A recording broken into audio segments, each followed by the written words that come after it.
anciens étudiants de retour du Ghana et du Japon enseignent l'anglais et le japonais en Côte d'Ivoire, une source de motivation et un don de soi pour ces derniers. Et puis les Iraniens choisissent aujourd'hui sans grand enthousiasme un nouveau président lors d'une élection qui devrait être remportée par l'ultra-conservateur Ibrahim Raïssi. Bonsoir et bienvenue dans le journal. Après des études au Japon, au Ghana, de jeunes Ivoiriens de retour au pays dispensent des cours d'anglais et de japonais à des apprenants. Ils ont reçu un don en retour de ce qu'ils ont appris dans ces pays, un atout qu'ils comptent bien continuer de mettre à profit et ainsi permettre à ceux qui le désirent d'apprendre gratuitement pour certains cours et à moindre coût pour d'autres. Bintou Pekele les a rencontrés en pleine séance de cours. Yves Cyprien Niaoui, c'est le lauréat du prix national 2012 de l'apprentissage de la langue japonaise. Après un stage et une formation au Japon, l'homme revient au pays pour partager son expérience avec les populations. Il donne ici des cours de japonais au siège de l'ONG Solidarité Côte d'Ivoire-Japon, situé à Cocody de Plateau Carrefour d'Incan. Une ONG que lui et deux autres jeunes, ayant séjourné au pays du soleil levant, ont mis sur pied.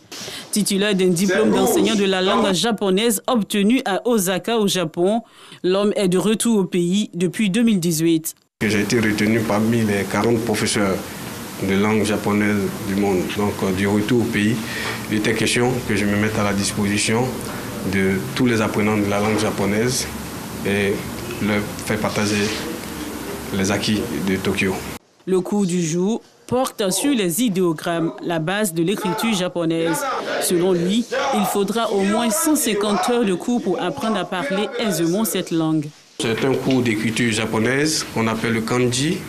Et il faut comprendre que le kanji, c'est les idéogrammes d'origine chinoise. Le japonais n'avait pas d'identité en matière d'écriture.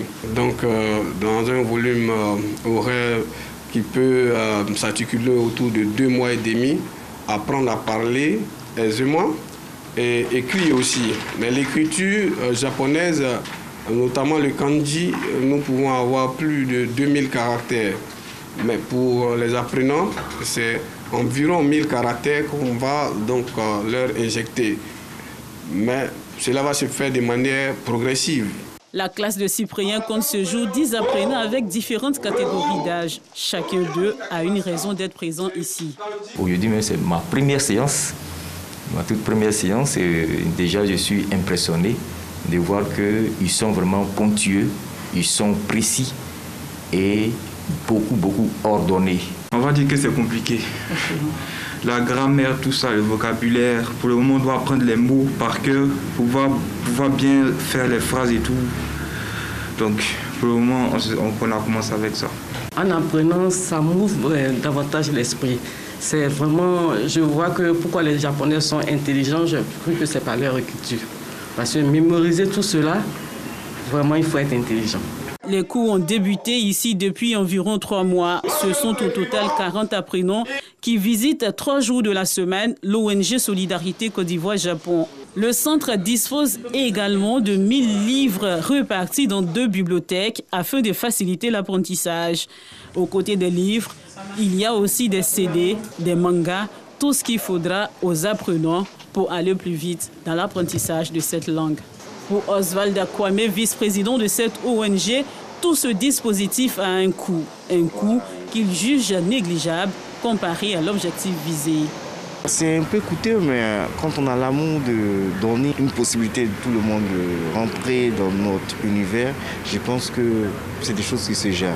Il y a des coûts payants, il y a des cours qui sont donnés gratuitement le jeudi. Ça, c'est l'ONG qui offre à la population et je pense que plus avec la solidarité, l'union, nous ferons beaucoup la force. Autre destination, autre langue d'apprentissage. Toujours dans la commune de Cocody, cette fois à la 7e tranche, Edwige Cablan et Marina Quadio dispensent des cours d'anglais après un séjour passé hors du pays. Ce matin, elles préparent le cours à donner. Voilà, pour lancer une conversation, donc on va faire cet exercice-là. Elles se font appeler coach en vue de faciliter la communication, disent-elles. La classe est composée d'apprenantes déjà en activité professionnelle. Le cours du jour, c'était comment se présenter en anglais, puisque c'est la base même d'une conversation. Quand on vient de croiser quelqu'un, on va forcément se présenter, parler de soi un peu et tout. Voilà. Ça va, c'est convivial. Je ne faisais pas au début de très bonnes présentations. Maintenant, j'évolue bien, je comprends quand on me parle. Edwige Kablin est l'initiatrice du projet. Elle supervise tout et veille au bon fonctionnement du groupe. Aujourd'hui, même une simple commerçante a besoin de l'anglais. L'anglais dans le monde est la deuxième langue la plus parlée et on ne peut rien faire aujourd'hui sans l'anglais. Tout se déroule bien. On a cette joie-là de savoir que par nous, des personnes arrivent à progresser dans leur carrière professionnelle et même dans leurs affaires par le simple fait de pouvoir s'exprimer en anglais. Ces jeunes dames s'auto-emploient ainsi et elles entendent contribuer au développement du pays à travers cette initiative. Ça m'a permis personnellement d'avoir des personnes autour de moi avec qui travailler, des personnes qui ont le profil adéquat et qui ont aussi cette compétence-là qui mettent au service des autres. Et ça crée de l'emploi aussi à ces jeunes personnes qui ont ce potentiel-là. Dans une ambiance conviviale, Edwige et ses collaboratrices simplifient l'anglais pour permettre aux apprenants de mieux assimiler la langue.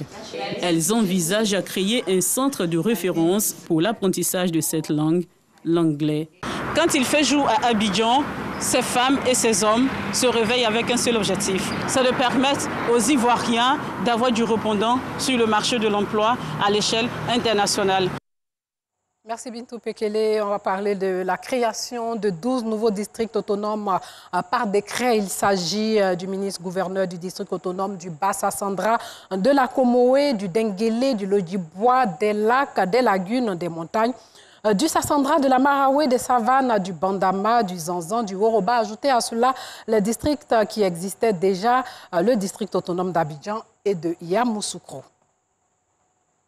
Parlons de cette première visite officielle du ministre de l'économie numérique, des télécommunications et de l'innovation, Roger Félix Adom, dans des structures sous tutelle à l'École supérieure africaine des TIC ESATIC. Roger Félix Adom qui est allé s'imprégner de ce qui se fait de mieux par les étudiants de cet établissement, un établissement qui s'ouvre de plus en plus sur le marché de l'emploi à l'international. Suivons ce reportage de Clément Boko. Le ministre de l'économie numérique, des télécommunications et de l'innovation en visite à l'École supérieure africaine des TIC ESATIC. Objectif, inaugurer la salle de formation Cisco et le centre PersonView, des spécialisations qui offrent plus d'opportunités aux apprenants. Nous avons, en plus du diplôme ESATIC, décidé de donner des certifications internationales à nos étudiants, de sorte que leur employabilité ne pose plus du tout de problème, à la fois en Côte d'Ivoire comme sur le marché international. Donc nous avons ouvert plusieurs certifications et aujourd'hui c'était PersonView et la certification Cisco. La visite des locaux et des installations ont permis au ministre de toucher du doigt les réalités de cette école qui a pour mission de former les élites dans le domaine des TIC. Pour Roger Félix Adom, il faut valoriser ce que la Côte d'Ivoire propose de mieux. Nous sommes numéro 1 mondial en cacao, mais au lieu d'aller développer des logiciels de comptabilité ou des ERP qui existent partout dans le monde avec beaucoup d'autres équipementiers ou fournisseurs de services, notre ambition devra être d'aider nos agriculteurs. J'ai vu l'application qui permettait de voir la température du sol, de voir la qualité du sol. Donc tout cela, je pense que ce sera des choses qui seront porteurs pour nos parents. Il n'y a rien de plus important que réduire la fracture territoriale, de faire en sorte que, où qu'on soit en Côte d'Ivoire, les équipements numériques nous permettent d'accéder à tous les services possibles. Lors de cette cérémonie, 14 étudiants se sont vus honorés par l'école avec des prix d'excellence. 3 d'entre eux ont développé des applications et sont dans l'entrepreneuriat. Une étudiante, Olivia Bakayoko, obtient la bourse Eiffel du gouvernement français qui lui permettra de poursuivre ses études en France. Hors de chez nous, le Niger a décidé de fermer pour des raisons de sécurité un site abritant depuis 2013 à quelques 20 000 réfugiés maliens à Inakan dans la région de Taoua, dans l'ouest du pays, proche du Mali, et théâtre d'attaques djihadistes. Hier, une réunion sur la relocalisation des réfugiés a regroupé à Taoua autorités et représentants du Haut Commissariat de l'ONU aux réfugiés. Les réfugiés maliens seront donc relocalisés à Kadani, dans le nord de la région voisine du Maradi, jusqu'ici épargnés épargnés par les attaques. Et selon l'ONU, le Niger abrite près de 60 000 réfugiés maliens qui avaient fui le nord du pays, tombés depuis 2012 sous la coupe de groupes djihadistes. Et puis l'Assemblée générale de l'ONU a entériné aujourd'hui l'octroi à l'ex-premier ministre portugais Antonio Guterres d'un deuxième mandat à la tête de l'organisation pour 2022-2026, lequel a appelé à établir un monde qui tire des leçons de la pandémie meurtrière de la maladie à coronavirus. En fonction, depuis 2017, le chef de l'ONU a prêté serment en promettant d'agir en toute indépendance des États membres ou d'organisations lors d'une cérémonie à laquelle a assisté le président portugais Marcelo Rebelo de Sousa, premier chef d'État à entrer au siège de l'ONU depuis plus d'1 an de pandémie. Au préalable, l'Assemblée générale avait approuvé dans la matinée par acclamation et sans vote une résolution prolongeant le mandat de 5 ans d'Antonio Guterres. Les Iraniens choisissent aujourd'hui sans grand enthousiasme un nouveau président lors d'une élection qui devrait être remportée par l'ultra-conservateur Ibrahim Raïssi. Téhéran, Iran. Les Iraniens aux urnes pour élire leur président. Le scrutin se déroule dans un contexte de grave crise économique et sociale. L'abstention pourrait atteindre un niveau inédit. Je ne voterai pas aujourd'hui parce que je ne trouve personne assez compétent pour qui voter. Ils n'ont rien fait au cours de ces dernières années, selon moi, donc je ne voterai pas cette année. 4 candidats sont en lice. L'ultra-conservateur Ibrahim Raïssi est le grand favori. Âgé de 60 ans, il est le chef de l'autorité judiciaire. J'espère qu'il saura surmonter les problèmes économiques, sociaux, politiques et culturels qui existent et faire progresser le pays par ses actions et sauver la population des privations économiques, culturelles et sociales. Il est important de participer aux élections. Chacun vote selon son avis personnel.